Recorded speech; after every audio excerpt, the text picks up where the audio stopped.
Presidential Broadcast Service. Radyo Pilipinas. Radyo Publiko ng Bagong Pilipinas para sa Bagong Pilipino. Naghahatid ng mahahalagang balita at impormasyon na guugnay ng pamahalaan sa sambayanan. Tulay sa himpapawi ng serbisyo publiko. Radyo Pilipinas. Radyo Publiko. Ang boses ng Pangulo. Sa Iloilo, Radyo Pilipinas. 585 AM. Oras sa Radyo Pilipinas, alas 8:01 sa aga. Nagapanguna nga balita sa syudad, sa mga banwa, sa probinsya sa Iloilo, kag kaingon ng mga probinsya. Mga pananaw sa likod sa mga balita. Inyong mabatian sa Radyo Pilipinas Iloilo News. Mga balita na magasugata sa inyong nga aga. Yin bantayan, yin sunod, yin tipon sa Radyo Pilipinas Iloilo News Team. Gikan sa hulot balitaan. Diretso sa inyong palamatian. Yari ang Radyo Pilipinas Iloilo News.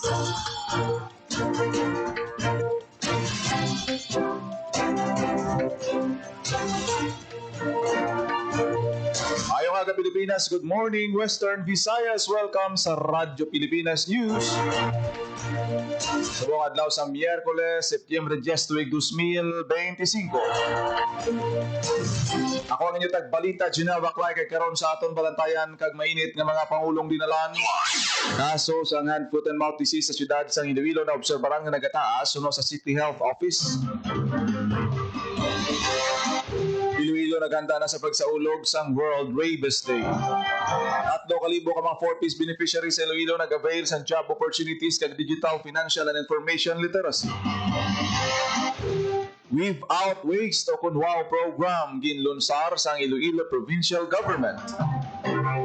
Ash emission liwat nga nababalhag sang Tiwok sa Mount Canlaon. Wasto program ginlunsar sa mga merkado publiko sa siyudad sang Iloilo. Banwa sa Kalimudyan nagbaton sa new garbage compactor gikan sa Iloilo Provincial Government. 473,000 pesos nga balor sang illegal nga droga na kumpiska sa bypass operation sa Banwa sang Balasa. Kag 12 ka mga Sustainable Livelihood Program Association sa Iloilo City kag Guimaras nagbaton sang Seed Capital Fund.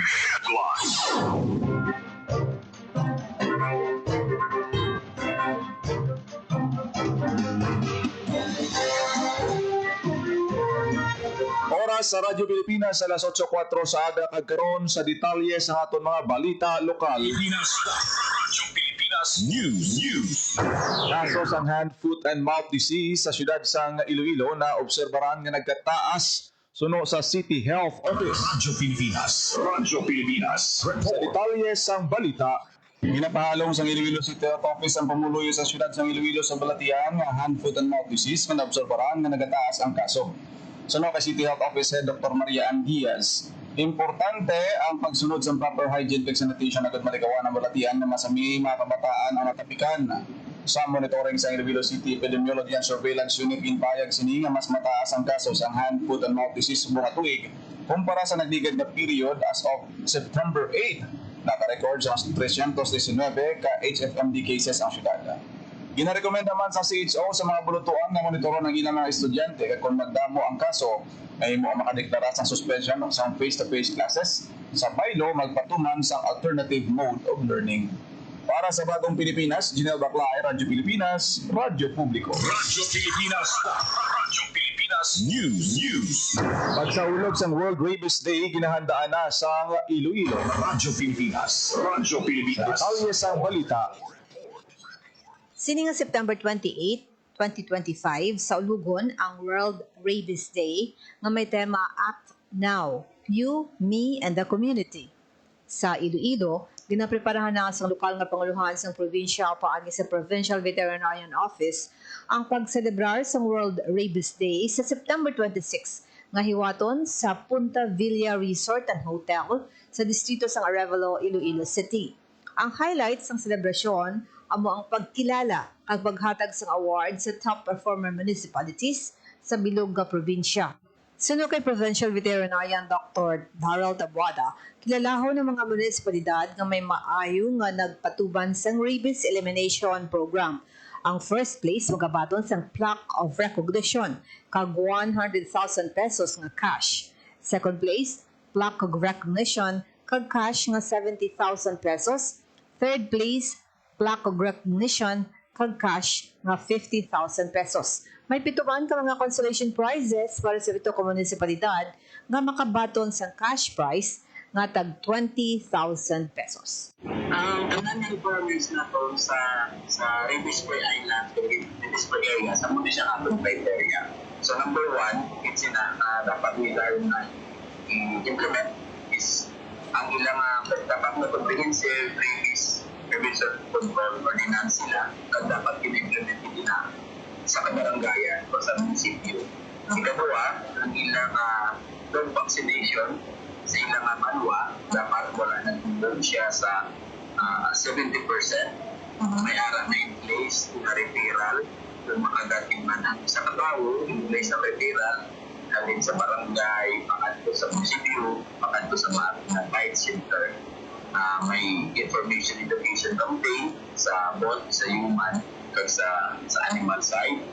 Kaga may ara na implementation sa aton nga field control spray and unvaccinated dogs. Dapat may public facilities and may population control sila dira sa ilang area in terms of nagkapangakon sila kung nag-pang-spray sila sa mga mag-forest na munisipyo. Si Provincial Veterinarian Dr. Darrell Tabuada. Para sa Radyo Pilipinas, Bing Pabiona, Radyo Pilipinas, Radyo Publiko. Radyo Pilipinas. Radyo Pilipinas News. Sa kapin 3,000 ka pantawi pamilyang Pilipino program akong 4-piece beneficiaries gikan sa syudad kag probinsya sa Iloilo naka-avail sa ginatanyag nga job opportunities kag financial and information literacy sa ginahiwat nga Regional Partnership Summit on Livelihood and Employment. Sa kapin 3,000 ka beneficiaryo, 1,235 sa ilang nag-avail sa livelihood kag employment opportunities kag 1,765 ang nagtambong sa family development sessions sa digital financial literacy. Sa giniwat nga job fair, kaupo ng Public Employment Service Office, Iloilo, kag Department of Labor and Employment, masubra 50 ka employer ang nagtanyag sang obra. Ang napilian nga 4-piece beneficiaries ang nagpaidalom sa pre-employment orientation para mabuligan sila sa pagkuha sang estable kag long-term jobs. Ginpahayag ni Asek Marites Maristela, CESO 3, Officer in Charge ng Office of the Undersecretary for Conditional Cash Transfer, nga nagtambong sa kaiwatan na pinaagi sa pagkonekta sa mga beneficiaryo sa job opportunities, mapasiguro ang ila financial independence. Nagtanyag man sang ila serbisyo ang Philippine Statistics Authority para sa rehistrasyon sa PhilSys, yaraman ang PhilHealth, Pag-ibig, TESDA, Bureau of Fire Protection, National Bureau of Investigation, Philippine National Police, kag iban pa. Radyo Pilipinas. Radyo Pilipinas News. Ginlunsar sa Iloilo Provincial Government kabuylog ang United Nations Development Program ang Weave Out Waste o kon Limpyo Iloilo Upcycling Program kahapon nga adlaw. Sa giniwat nga programa sa Iloilo Capitol Lobby, ginpakigbayan sa lokal nga pamahalaan sa probinsya ang tinutuyo sa programa nga nagaduso sa pag-recycle sa mga waste materials kasubong sa mga tarpaulin na gingamit sa eleksyon, may sa karon ginhimo na sa matahom nga mga bags. Nakalinyada ini sa Limpyo Iloilo program nga nagainganyo naman sa tanan nga sektor sa pagtipik sang dunang manggat kag pag-promote sang proteksyon sa palibot suno kay Provincial Administrator Dr. Raul Banyas nga nagatag sang mensahe ni Iloilo Governor Arthur Defensor Jr.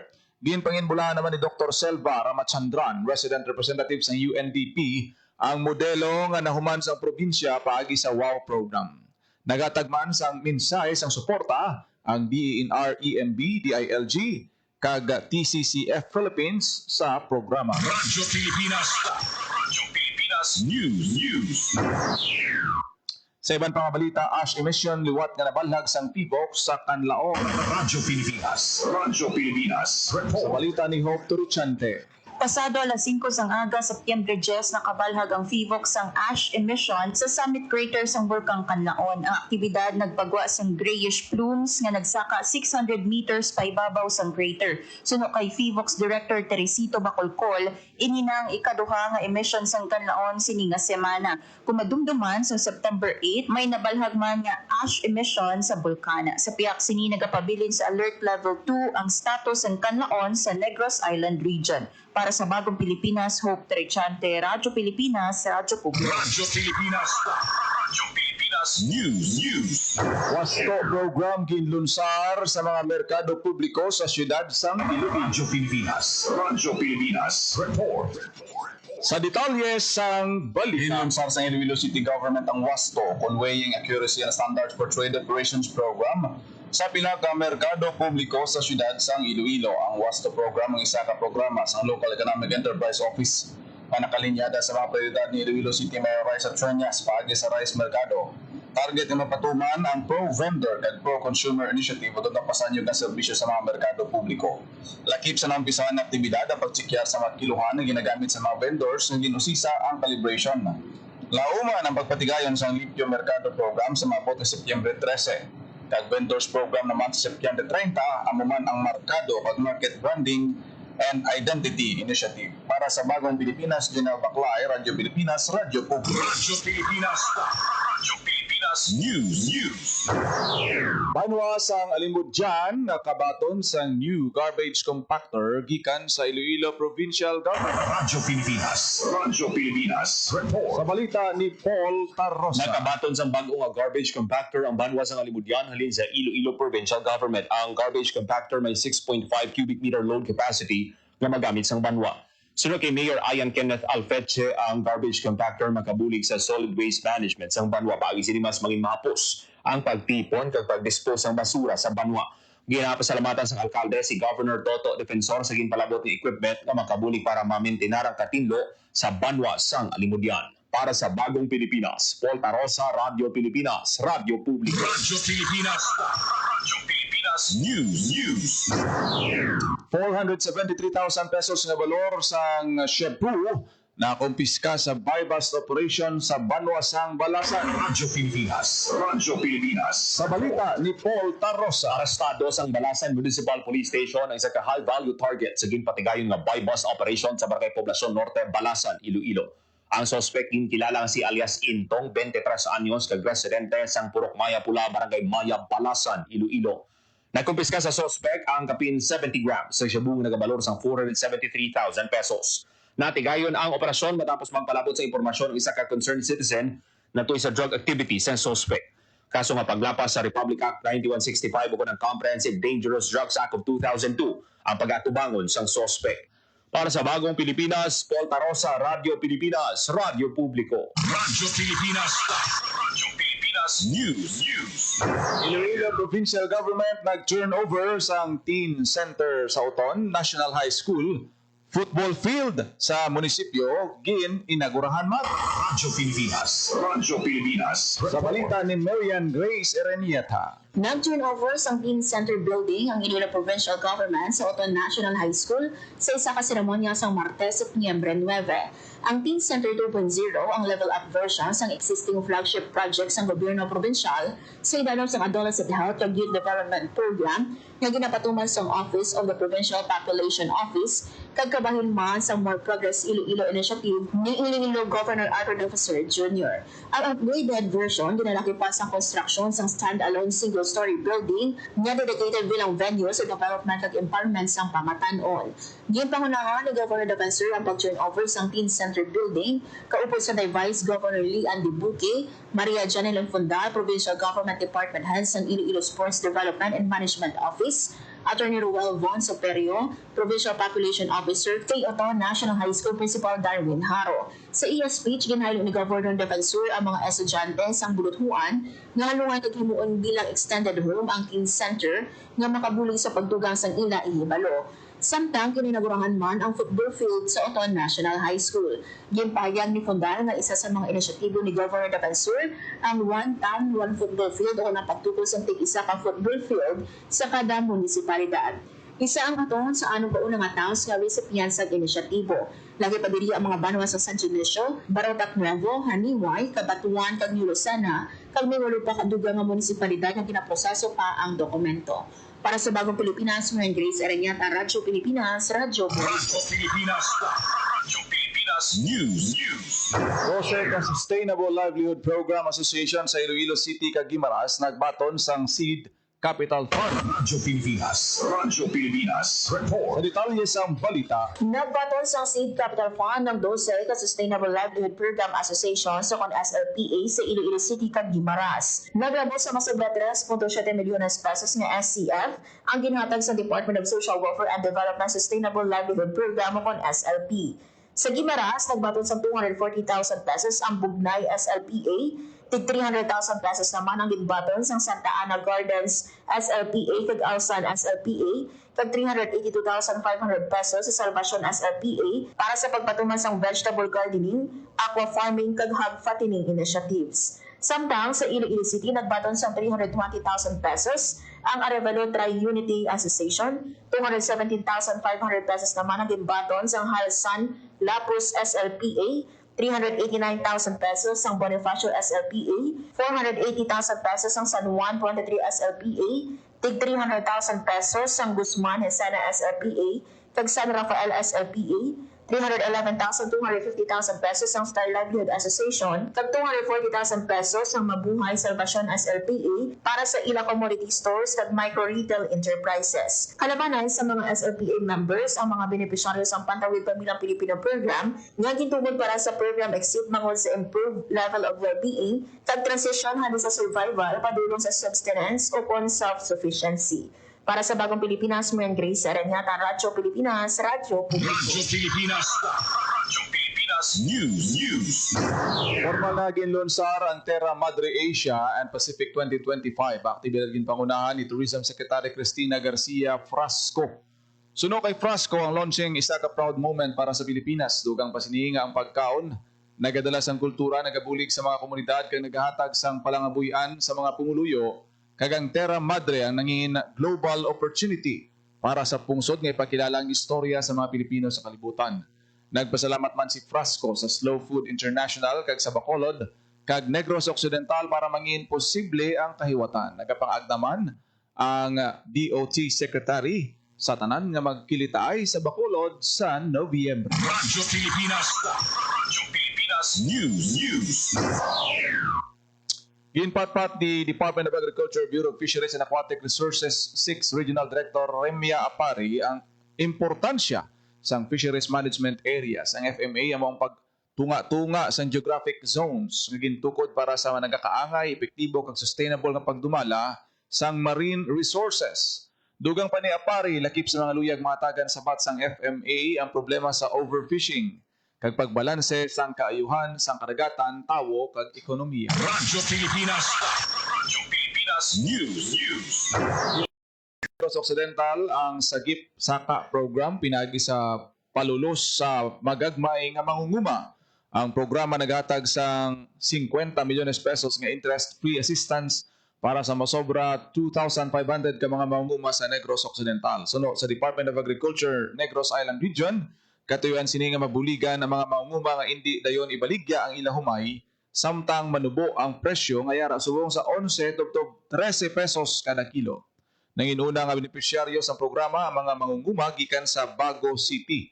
Ginatag sang DA-NIR nga ang proyekto isa ka pribado nga inisyatibo. Radyo Pilipinas. Radyo Pilipinas News. Isa ka negosyante sa hardware ang patay matapos kinluthang sa Bacolod City. Radyo Pilipinas. Radyo Pilipinas. Detalye sa balita ni Paul Gintiyo Tarosa. patay isa ka negosyante nga tagiya sang hardware sa Bonifacio Street at ubang sa Central Market, Bacolod City. Ang biktima kilala nga si Romy Lee, 52 anyos, kag residente sa Barangay Takuling, Bacolod City. Sunod sa mga nagkakita samtang ginbuksan sa biktimang ila hardware, hinali siya gintiro sa isa ka tawo nga nakaitom, bayo, shorts kag mask. Gilayo naman nga nagsakay ang suspect sa getaway vehicle kag nagpalagyo. Igo sa ulong na agong sang biktima nga gintunaan sang iya kamatayon sa karon nagapatay ng follow-up operation kag dragnet operation sang kapulisan para matumod kag maaresto ang suspect. Para sa bagong Pilipinas, Volta Rosa, Radyo Pilipinas, Radyo Publiko. Radyo Pilipinas. Radyo Pilipinas News. I-turnover na sa Department of Agrarian Reform kapis ang masobra 28 metros nga Fori Boreas Uni Bridge sa Mambusaw. Ang proyekto balor 13.5 million pesos na ginpatuman sa idalom sang tulay ng Pangulo para sa kaunlarang pang-agraryo sa ginalauman nga makabuli kini sa 5,000 ka mga residente kag biyahero. Ini magakonekta sa mga sityo sang Aliwas, Fori kag Agkawayan kag maghatag sang mas masulay nga biyahe sa tanan. Natapos ang pag-ubra sang tulay sang bulan sang Hulyo kag ginalauman nga maghatag sabat sa madugay na nga problema sa pagbiyahe sang pumuluyo ilabi na sa tion sang tig-ululan. Radyo Pilipinas. Radyo Pilipinas News. Pickleball, isa sa isla sang Panay ang padayon nga nagasanyog. Radyo Pilipinas. Radyo Sa Pilipinas. balita ni Paul Tarosa. Nahapostunan kag masadya ang pickleball. Amo ining rason kung nga madamo nang nagahampang hindi lang sa Iloilo, kundi pati na sa Bugos nga Panay. Suno kay Archie Mercado sang United Panay Pickleball Club, ang pickleball kombinasyon sang tennis, table tennis kag badminton apang may simple lang nga rules nga mapos matunan sa bisan sino nga interesado maghampang. Isa ka pamatod amo si Jordan Toledo katamupan sang UPPC nga sa wala sang hilig sa sports. Apang subong aktibo na sa pickleball. Suno kay Jordan, mapabata kung tigulang inclusive gid ang pickleball kag nakuman nga bulig para mangin healthy. May duha ka venues ang UPPC para sa mga gusto maghampang. Iyang namtang sa 3rd floor sa Robinson's Place Haro kag sa Pickle Point Iloilo sa 88 Benigno Aquino Avenue Mandurriao, Iloilo City. Sa karon may 124 members ang UPPC kag padayon pa nga nagadamo bangod man sang masako ang grupo sa paghiwat sang libre nga sports clinic kag demonstration sa mga eskwelahan kag kabanwahanan. Ginakalipay sang grupo nga baka engganyo sang mas madamo nga manughampang. Hindi lang para ma-promote ang hampang pati na sa pagduso sang healthy lifestyle. Para sa bagong Pilipinas, Paul Tarosa, Radyo Pilipinas, Radyo Publiko. Radyo Pilipinas. Radyo Pilipinas News. May kapasidad ang more power sa Iloilo City nga masuportahan ang mga bago nga negosyo nga magasulod sa maabot nga tinuig. Ini ang pahayag sang Boer Electric Power Corporation sa grupo sa mga business leaders sa pungsod sa giniwat nga pulong-pulong sang August 29 naging pangunahan ni Roel Castro, presidente kag CEO sang More Power. Nagapanguna mensahe sini amo ang kandaan sang power company agud magatag sang estable kag nagakaigo ka kapasidad sa mas madamo pa nga negosyo. Ginpahayag ni Castro ang padayon nga pagsaka sang trajectory sang ekonomiya sang Iloilo nga may tuigan nga growth projection nga 2 to 3%. Ang sistema subong sang More Power may aras ang 36% nga spare capacity agud mag-absorb sang industrial, commercial kag residential demand. Ang MAP isa ka nagapanguna nga non-profit organization na ginalakipan sa mga top kag senior executives gikan sa broad cross-section sang dalagko kag respetado nga mga kumpanya. Radyo Pilipinas. Radyo Pilipinas News. Oras sa Radyo Pilipinas alas 8:24 sa Radyo Pilipinas. Radyo Pilipinas. Ganyan nabatian na detalye sa mga nagapanguna nga balita sa pagpangalagad sang Radyo Pilipinas News subong adlaw sang Miyerkules, Setyembre 10 tuig 2025. Sa dugang pangabalita kag impormasyon, please share, follow kag like sa aton nga Facebook page sa Radyo Pilipinas Iloilo kag Radyo Pilipinas Community Groups. Ako nagid lamang inyo alagad, Junel Baclay. Mayong aga Pilipinas, God bless Iloilo.